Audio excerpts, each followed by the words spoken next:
So this is my road, and they've come through with the grader a few times, trying to keep it clean. But look at that. It is starting to show some dirt. Dirt does still exist. You wouldn't think it did, but it does. Right there is living proof that there is still dirt in Alaska. Good news, folks. There is still dirt in Alaska.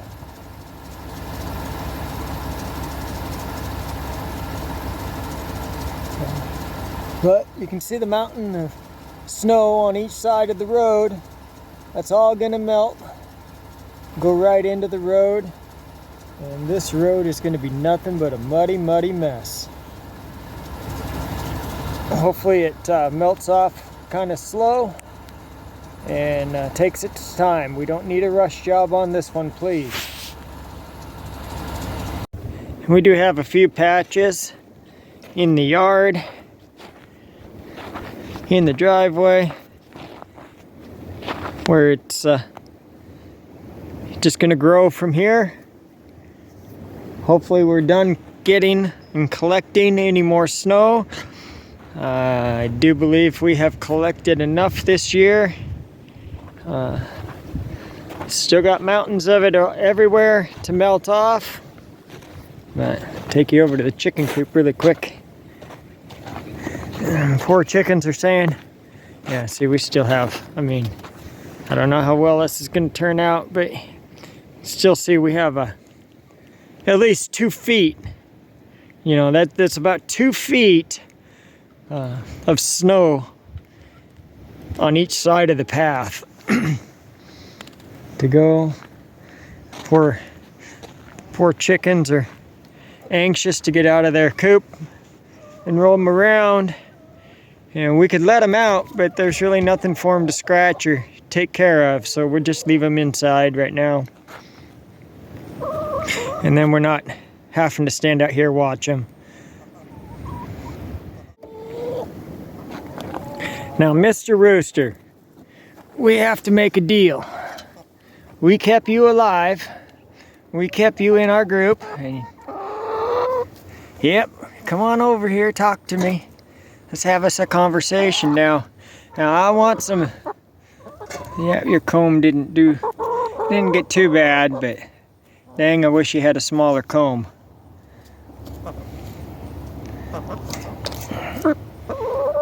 But anyway, let's have us a conversation here.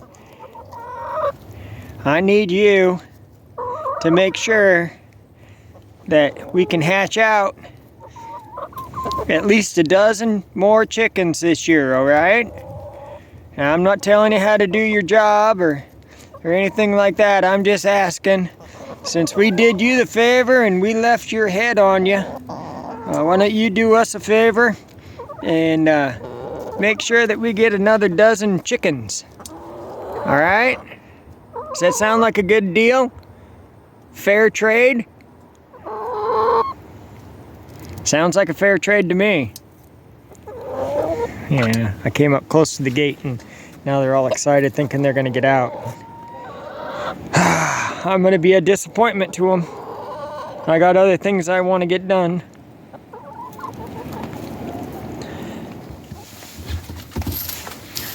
So this is actually a little bit each night in the evenings for the past week and a half. This is kind of what I've been up to. If I'm not sorting brass, then I'm smashing down 22 caliber shells, getting ready for melting and making signs. And you might be asking why I'm even bothering to smash them down, and that's because these were given to me in a big bucket, about 10 pounds worth of 22 shells. And when I was looking through them, I found at least 2 dozen live rounds in that pile of brass. And I just want to ensure that if I'm going to put these in my furnace and melt them down, that I don't have any accidents. And this is the way I can 100% assure myself I will not have an accident. I touch every shell. I visually inspect everyone, and I can 100% assure myself there are no live rounds in that black bucket. And when I put them in, they will be flattened out. The last thing I want to do is have molten brass flying everywhere when I'm melting them down.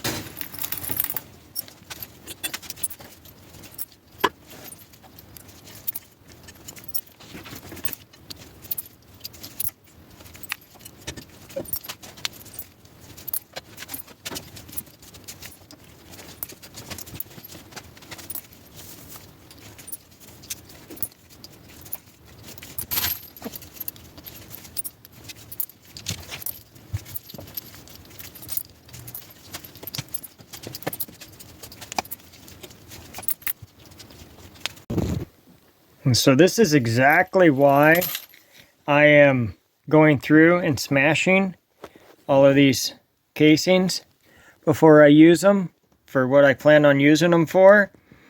I don't know if you can see it, but I just saw it, and it's right there. And that's why I am smashing them all with pliers and taking the time to do this. It's one of the reasons. There's another reason why too. And so in my previous experience, when I melted the aluminum, if you're just using the pop cans and you're melting the aluminum, if you just throw a whole pop can in there, it oxidizes and you don't actually ever get it. It just burns off, and you don't actually ever get it to truly melt. If you use smashed cans, the less surface area, the faster you can get a puddle of aluminum to form. And then as you're pushing more and more pop cans in there, it's falling into that puddle of melted aluminum. They melt faster and they don't oxidize as much, and you get a lot more aluminum out of them, and they melt a lot faster. So that's the other reason why I'm smashing the casings. It's just so I can hopefully save a little bit of money on fuel while I am trying to melt them. But also, this is the bigger reason. This is probably about number 12 for loaded ammunition that I found from what this gentleman has given me. So that's just another way to ensure that I don't have a problem when I'm melting this stuff. When I'm melting shell casings, I will never not pick through my brass. I will always want to ensure that I never have a loaded round go into my smelter.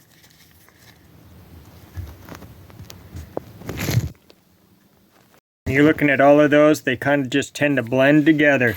But as you're picking through them and sorting through them, then you will notice, you know, because like right now I'm not seeing any more in there, but I wouldn't be surprised if I don't find one or two more before I'm done smashing all of them. I don't just trust my eyes and say, oh yeah, okay, I looked through them, I searched them, because just in the amount of smashing that I've done so far, there are way more than I thought there would be in here. So safety first, people. Safety first. It's just not worth going through all of this work and doing it all if you end up getting hurt in the end. You're better off not doing it at all if you're not going to be safe about it.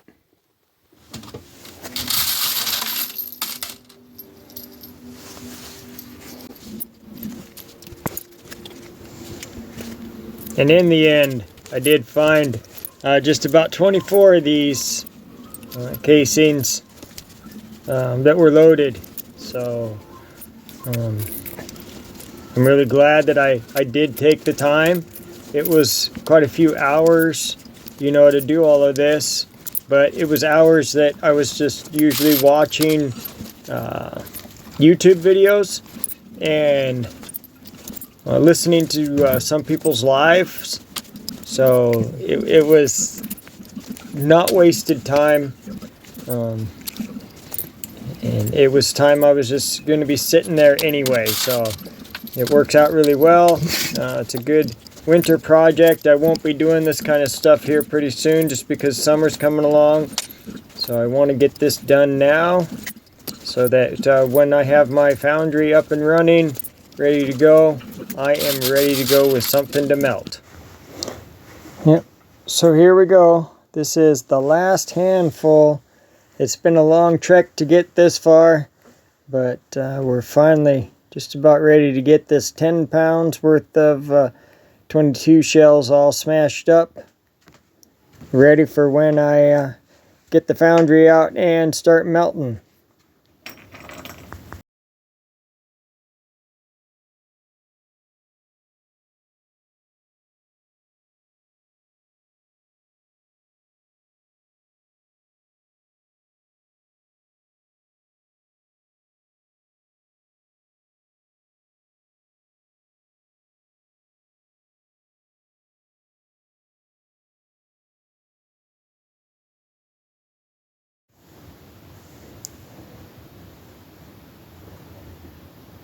There you go.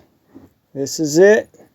All done, smashed, and ready for the scales. In true, not so remote Alaska fashion, we got to weigh everything that we can. Let me get those out here real quick.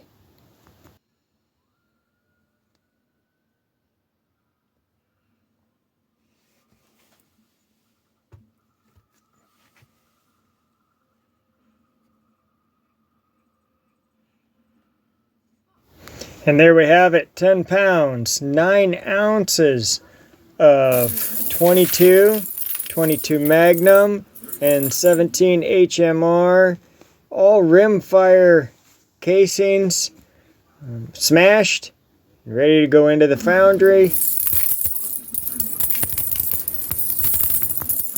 Aw, man, looks like I lost just a little bit of weight with messing around with it.